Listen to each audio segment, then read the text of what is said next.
Hey there fitness professionals, welcome back to another session of fun and learning, and today we're going to look at the 5 main points that you need to know as a fitness professional when you're teaching or performing the leg press exercise. Now today's session is limited to the leg press machine, but it can be applied to any compound leg exercise because pretty much all those exercises, whether it be squats or lunges or 45-degree leg presses or flat leg presses or hack squats, they're all going to be involved with the same joints and muscles. The only thing is you're changing is a change in the plane of movement, the joint angles and the body position. So it's pretty much still using all the same parts of the machine, but you're basically using it in a slightly different way. So let's have a look at the 5 points. And the first point, as I've shared with many of the other sessions that I discussed with you, is what is the goal and the purpose of the exercise. Now obviously the purpose of this exercise is to work the legs. That's the main purpose. But as a fitness professional, I expect you to have a deeper understanding of what the legs actually means and the deeper view and knowledge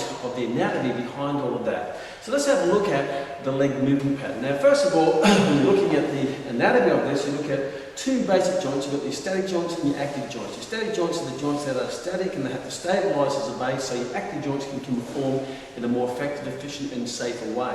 So in a leg press, for example, the static joint particularly would be your girdle. And I always talk about when you're examining exercise, you examine the girdles and go out to the limbs. And the girdles are your platforms such as your pelvis, that's not the pelvis, this is the pelvis, and your scapula. So in this case, because it's a lower body exercise, you have to make sure the pelvis is in its correct position, which is from here, you want the pelvis to be in that, ideally, in a slightly anterior tilted position. It's a little bit awkward in a leg press because this actually puts you in a very flexed position in the hip joint, and you want the pelvis to be nice and stable. Now the muscles that stabilise the pelvis would be the rectus abdominis and the internal and external obliques, and that keeps this pelvis nice and stable.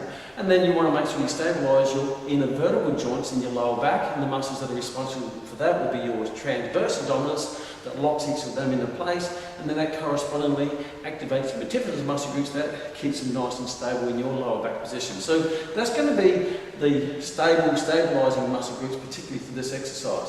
Then you look at the joint movement, and the joints are going to be your hip, knee and ankle.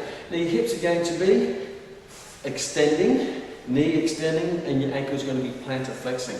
An extension of the hip is going to be activated by your gluteus maximus and your hamstrings, which are made up of your semitendinosus, semimembranosus, and your biceps femoris. Then you look at knee extension, that's going to be activated by your quadriceps, which are 4 muscles. You've got your rectus femoris, your vastus medialis, vastus lateralis, and vastus intermedius. Then you have your plantar flexion of your ankle, and then that's going to be caused by your muscles of your calves, which is your gastrocnemius and soleus. So that would be my expectation of a fitness professional, that you'd know to that level of knowledge, because you're calling yourself a fitness professional, you're prescribing exercise as the doctor prescribes medicine. Therefore, a doctor is expected to know the medicine they're prescribing, as you would expect to know the anatomy of the exercise you're prescribing for your clients. Number 1, know the purpose and the goal of the exercise. That way you can make sure that that matches the goal and the purpose of the client, so you're going to satisfy their needs and their wants.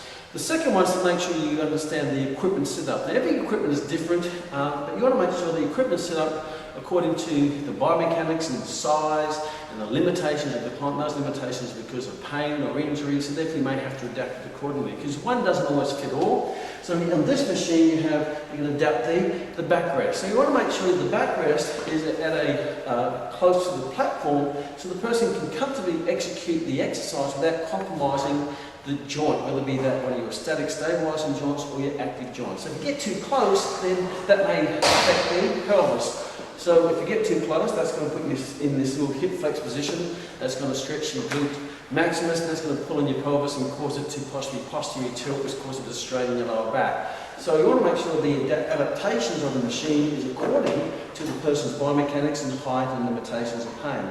They may find that because they may have osteoarthritis, or they've got patellofemoral syndrome, or they've got some form of pain, they may have to make sure that you don't go as deep and work through that pain-free range rather than functional range, or some people call full range. So you have to adapt the machine according to their limitations and their goals. So that's making sure the equipment is set up appropriately. And the third final one is to ensure that they're making sure they have a good body position once they're in there. So body position, again, you make sure you go from the platforms or the girdles out, in that way, if the platforms are correct, your girls are going to be pretty well on track anyway. So when you're doing a leg press, you make sure the pelvis is right into the corner, it's nice and stable, it's not compromised, it doesn't lift off the bench, it doesn't lift sideways. So the execution is nice and stable through here, knees in line with your toes. You may not want to take your feet too high because that's going to pull the pelvis off the ground, off the seat, and that can put a bit of stress on the lower back. If you go too low, that's going to throw your knees out in front of your toes, causing shearing forces and increasing patellofemoral compression forces in the knee. So you want to make sure that the load is equally distributed throughout all the joints. That way you're going to minimise the stress on the joints. Rather than protecting one joint and compromising another, you want to make sure it's equally distributed. So from a body position, head back, shoulders back, pelvis nice and stable, hands there, and then make sure you control the movement. So body position is important, but if you get the equipment set up, then that should be a lot easier. But again, posture is vital when you're doing exercise because you don't want to hurt your client, because number one role as a fitness professional is not to hurt your client. The fourth step is to make sure you have correct execution. And execution is that you move the weight in a controlled manner. You have to control the weight, don't let the weight control you. So at any time you should be able to almost stop the movement if you have to exit the exercise because of pain or some form of discomfort. And make sure that you don't use momentum, because momentum is just going to takes the stress off the muscles or the load off the muscles and puts it on the joints, particularly in the change of movement at the bottom, and that's going to put that exaggeration stress across the joint, and probably in the lockout at the end range of movement if you're using momentum. So execution, you want to make sure you have controlled movement, you control the weight, breathing throughout the movement so you're not holding your breath and increasing your blood pressure by the Valsalva manoeuvre, by breathing that's going to release any form of increases in blood pressure while you do the exercise. And the final one is to make sure that you progress the exercise, because that's the whole point of strength training, is to improve yourself to get better. And you do that by progressing the weight, and you use that by using reps as a target. So you pick a weight that you can comfortably do around 10 repetitions. But when I pick 10, it could be 12, it could be 8, depending on what your goal is. If it's more strength, it might be 6 if you're a bit more experienced. But once you set that rep range, then you try to beat that rep range. You may go to 11 and 12. But when you get to 11 and 12, then make sure you put the weight up, because if the weight's not going up, your results are not going up. But you're going to be able to do that comfortably within your intensity level that you're comfortable with. So try to use the reps to increase the weight in a safe way. If you use all the techniques I've shared with you in a controlled manner, and you increase in the reps, that triggers the increase in the weight, then you increase the reps and increase the weight. Before you know it, you're increasing the strength, the weight that you're lifting for the same number of reps means you're getting stronger, and you're going to be getting the results that you desire. Also, another progression is you may want to progress from the machine to a more complex, more functional based exercise such as squats and lunges, or deadlifts or something like that. And that's a great progression as well. Understanding it's not necessarily progression in results, but it's going to be maybe more progression in functionality or specificity towards your goal, because they're still using all the same muscles anyway, but just in a slightly different way, and that could vary in the application to the goal that you're training your clients with.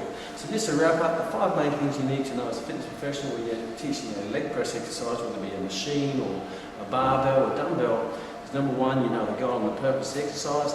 Number 2, you know the equipment setup according to the individual's limitations. Number 3, you know the correct body position and posture so they can execute the exercise safely. Number 4, make sure they execute and control the weight through the movement. And number 5 is make sure that over time they're progressing the load so they're going to getting closer to achieving their goals. So take them on board, apply them to yourself, particularly if you're a fitness professional, apply that to your clients so you keep them safe while achieving their goal. See you in the next session.